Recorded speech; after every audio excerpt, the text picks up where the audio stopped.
أعوذ بالله من الشيطان الرجيم بسم الله والحمد لله والصلاة والسلام على رسول الله. In the name of Allah, the Compassionate, the Most Merciful, all praise is due to Allah, and may His peace and blessings be upon our beloved Prophet Muhammad sallallahu alaihi wasallam. We begin by greeting all of our brothers and sisters as well as our viewers, saying Assalamu alaikum wa rahmatullahi wa barakatuhu. May the peace and mercy and blessings of Allah be upon all of you. Thank you for joining us again here in our program. Before you say, I do. And last time we were talking about mistakes that we make as we are considering potential partners in life. We said that once we meet, and then of course here that we suppose that people are talking and they're getting to know each other, there are certain mistakes that we must avoid. And the first mistake that we must avoid is the idea of not asking enough questions. This decision is going to be one of the most vital decisions that I am about to make in my life. I need to know this person so that I am able to determine better whether this is the person that I want to be with or not want to be with. And we said that we don't ask enough questions. And even when we ask enough questions, our questions tend to be a little bit trivial. It's about preferences. So which movie star do you like? What was your favorite movie? Or what have you? It remains to be very shallow. You really don't ask enough questions to get to know this person better. And we said that sometimes we avoid this simply because there is a sense that this is not romantic. And sometimes we are told that this is the case. When people meet in the movies, you don't see them finding more information about one another. Somehow they just fall in love. And you don't know on what basis they did this. They just fell in love. And sometimes we avoid asking questions because we don't want to know the answer. We have built our own fantasy and we like what we have built, so we avoid asking questions. And then, of course, we have the idea of we don't ask questions because we do not want to be asked the same questions. So you don't ask me and I don't ask you. But getting to know people is very important. Even when we hire people to do a job for us, what do you ask for? You ask for references, you ask for a resume, you ask for so many things. Said, you know what? I need to know this person before I delegate any responsibility to them. That is why one time, Umar ibn Khattab was about to hire somebody to work for the Ummah. So he said, why don't you bring somebody that knows you so that I can inquire about them? And this person comes and Umar said, do you know him? And the man said, I do. He said, well, have you traveled with him? And the man said, no, I really have not traveled with him. He said, well, have you done any business with him? And the man said, no, I really haven't done any business with him. Have you done any monetary transaction with him? And the man said, no. And then Umar said, are you telling me that you only see him in the masjid doing his salah, praying and ruku' and sujood, and that is it? And the man said, yes. And Umar said, go, this person does not know you. Get me a person that really knows you. People, this is so unbelievably true. However, sometimes, we all have a dark side in us. We all have done certain things that when we are not amongst people or in front of people, we tend to do. So the point is, I want to know, what about this person? And when we are finding about this person, we're not only looking for their credibility, we're not looking only for their integrity, but sometimes I want to know, are you really the right person for me? Can you imagine this? What would a woman do if Umar ibn Khattab was to propose to her? What do you think a reasonable woman would do? Umar ibn Khattab comes and he proposes to her. He wants to marry her. What would she do? Of course she would, right? Oh, it's Umar. Why would anybody reject Umar? So Umar ibn Khattab actually proposes to a woman. And you know what she does? She rejects him. On what basis does she reject him? She said, أنت فظ غليظ. She said, you're cruel and you're rude. I don't want that. Because he was very harsh. Okay, rightly so. But then she said, you're too harsh for me. I don't want to deal with that. So now when we're finding out, we're looking also into compatibility. Personality-wise, are they really the type of people that we want to hang around with? Are they really the person that we want to spend the rest of our lives? And it doesn't have to be the fact that, they are wicked or they drink, or they could be good people. But do they make good husbands?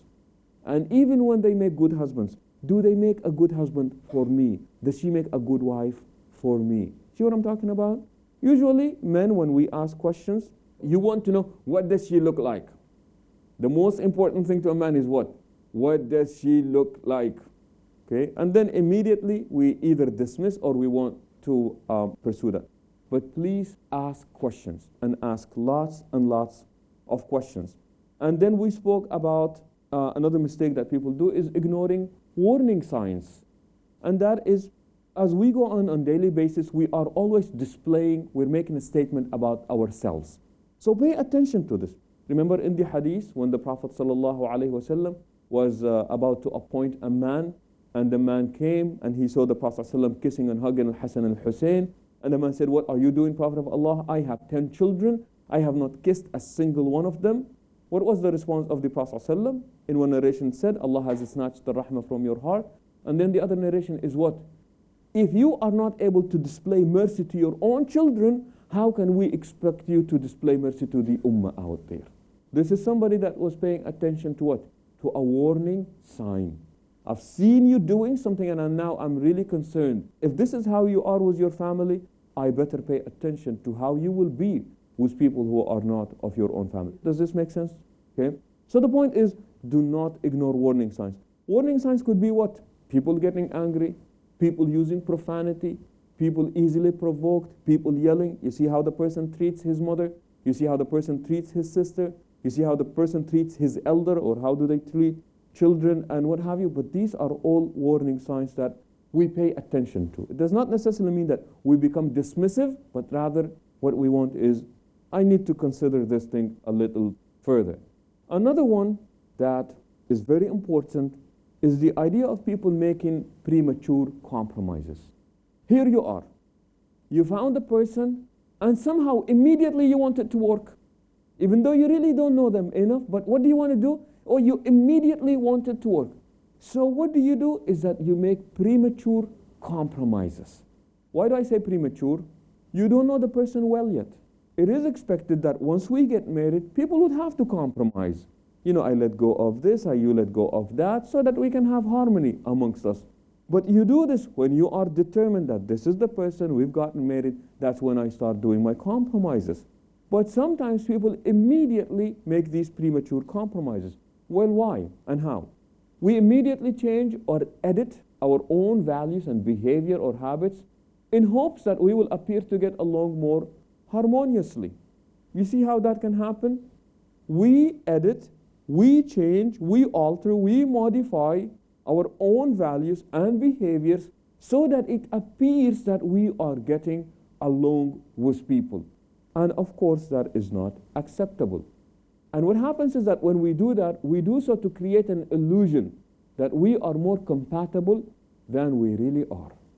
I have seen this happen so many times when people will come in and they will get married, and in reality, the person is really not worth it. And what they are doing is that they're giving so much of themselves and they're doing it way prematurely.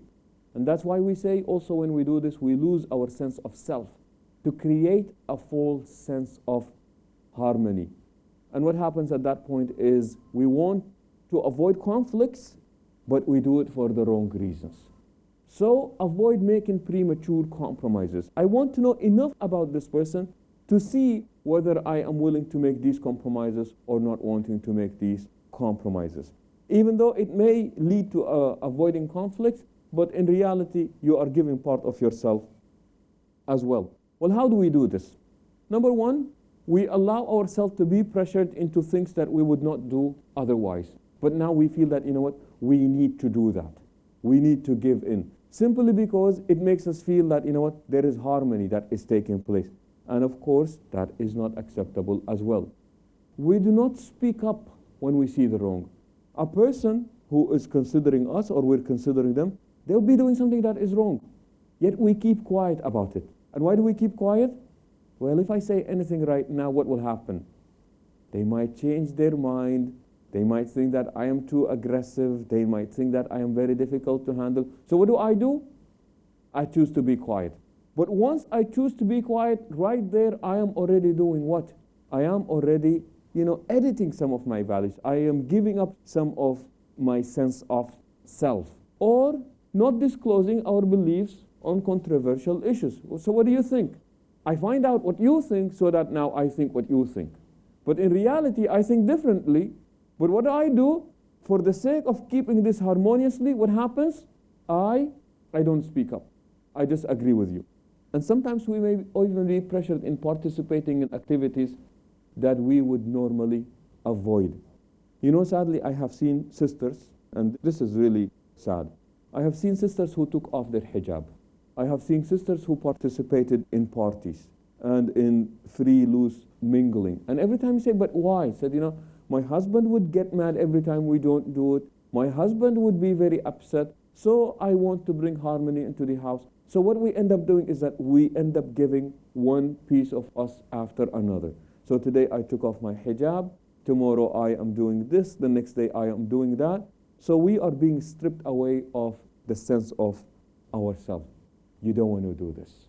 We do not compromise our principles, neither before nor after. But most importantly is that we cannot be guilty of premature compromise. Otherwise, this is what will end up happening to us. What do we compromise then? Or participate in activities that we normally would not participate in? Oh, I don't like to gossip. I don't like to speak about people behind their back. But this person seems to enjoy it, so what do? I go along with it simply because, you know, it does seem like, you know what, there is harmony. We're getting along. So, and I like this illusion of the fact that we are getting along, so I just go along with it. We're going to take a short break and we will be back, so please stay tuned, inshallah. And always be seen as man, and wife, fulfilling. Assalamu alaikum wa rahmatullahi wa barakatuhu. Thank you for joining us again. We are talking about the mistakes that we do prior as we are learning about the person. And the specific one that we are talking about is making premature compromises. And we said the reason why we make these premature compromises is that it creates an illusion that there is harmony taking place amongst us. And in reality, it is not really harmony. It is just me giving up so that I create that illusion. And we do so by allowing ourselves to be pressured into things that we usually and normally would not do. Many of us, you know, we have our own principles, our own values, but somehow, either when we get into a gathering or when we are specific types of friends, we are pushed or we allow others to modify and edit our own values and beliefs, and of course that is not acceptable. But then the minute we get married, the minute we find a person, there is a point where we have got to make a compromise. We never compromise our values. We never compromise our principles. Remember how the female companions of the Prophet ﷺ, when they would be in love with their husbands, but they choose Islam and their husbands do not choose Islam. What do they do? What do they do?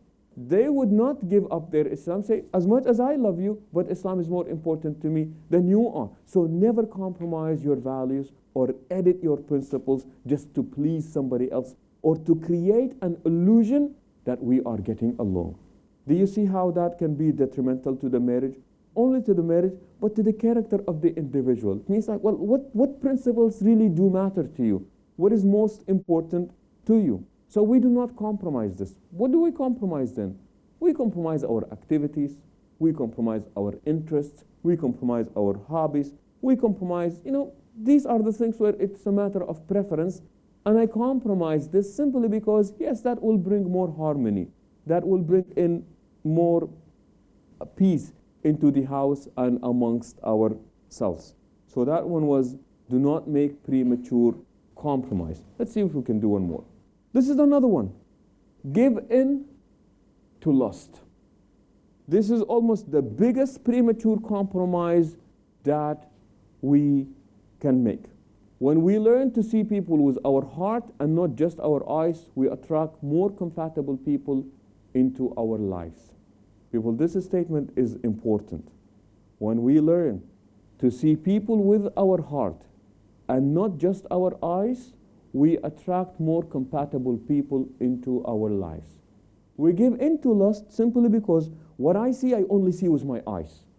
I have not done any intellectual compatibility. I have not done any, emotional compatibility. And what I see is, that's all I see. I see somebody who looks beautiful, that I can enjoy and be pleasured with, And we give into this again for the sake of creating that false sense of harmony. Or sometimes, you know what, you hope that it works, and let's just do it right now, and of course that is sad. And what happens is that when we see people only in a lustful way, that limits our ability to choose people with whom we are compatible. Remember when we spoke about the sexual hunger limits yesterday? And we said that once people start thinking about other people only in physical terms, what do you look for? You just look at somebody who you are physically attracted to. Whether they are the right person for you or not, it does not matter. You just want somebody whom you can get lustful with. This is a BB exercise. They've actually did this exercise in the US. What they did is that they brought in men and women in a room, and the men's eyes were closed. They had them closed. And they said, you're going to sit across the table from the other women. And what you do is that you sit across the table from a woman and you ask her questions. And they said that there was going to be no touching allowed. You cannot touch the woman that is in front of you. But on the basis of the questions that you ask and the questions that they answer back to you, you are going to tell us who you think is most compatible with you. Do you understand how the exercise is done?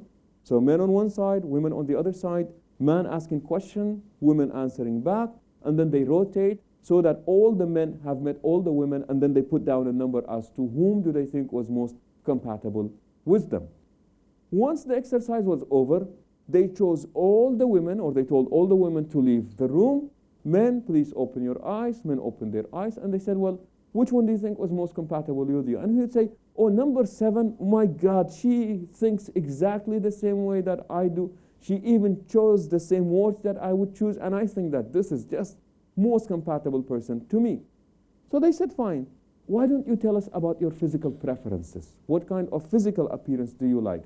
And the man would go on, and I like them slim, they have to be tall, fair skin, and all these ideas. So they said, fine, let us bring the woman that you thought would be most compatible to you. And the woman that walked in was nothing like the woman that he has physically imagined or envisioned. Even though when he had his eyes closed, and now that he was thinking with his mind, and he was thinking with his heart, what happened? He was seeing really who is compatible. But then the minute the woman walked in, she was nothing that he would wish for, at least physically.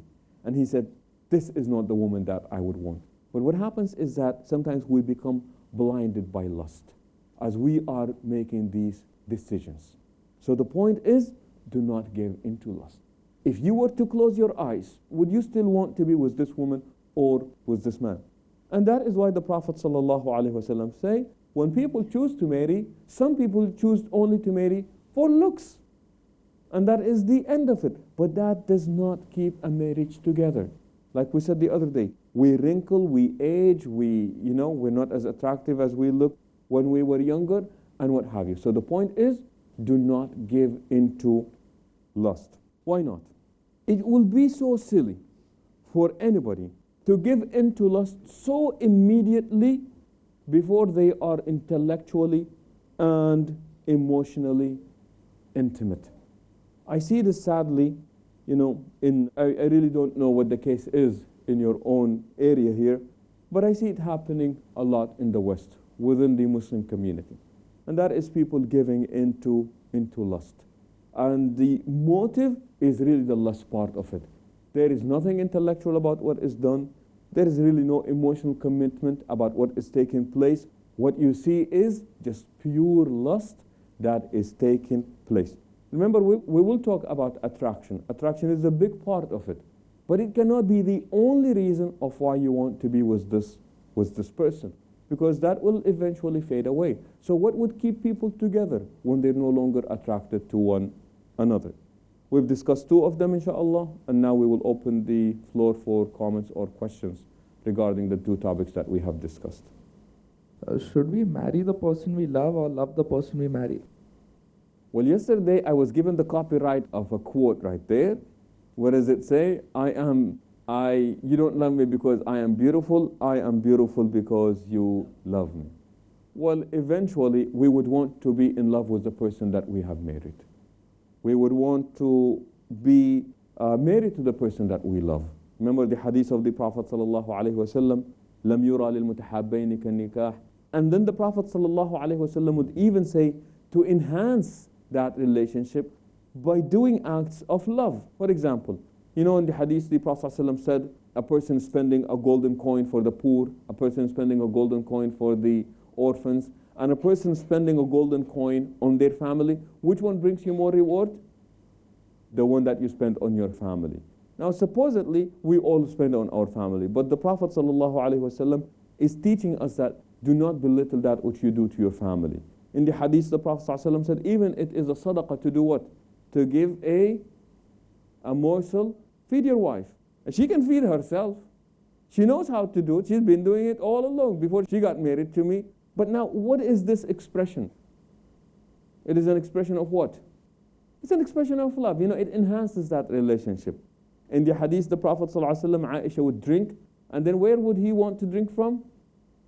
The same spot on the cup. The Prophet ﷺ would make it a point that this is what he is going to do. So the point is that we do want to act our love to the person that we are married to. And hopefully, we are also married to the person that we love.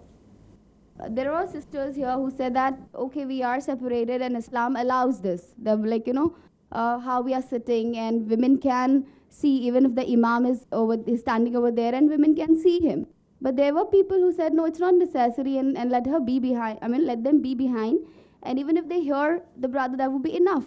Now, in such situations and in such things, these are gray areas, right? No, see, the point is when we say this, it does not mean that by the end of the day we all adopt the same opinion. It means that let's accommodate.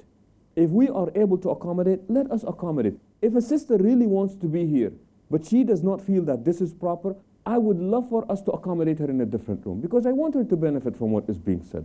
I am not going to convince her that this is okay, even though it will be nice, but if she still feels this way, I still want to accommodate her. What can I do? What would please you, sister? What would make you be part of this, yet be separate from what you consider to be wrong? And we would want to accommodate you. Do you see the point? Compromise does not mean that I give what I believe. Rather, how am I able to accommodate those who disagree with me? That's how we do it. And that is all the time that we have for today. We're glad that you have joined us. We look forward to your comments, questions, or queries about this program. And please do email us at yassirfazaga@peacetv.org. Until we meet next time, we say so long and assalamu alaikum.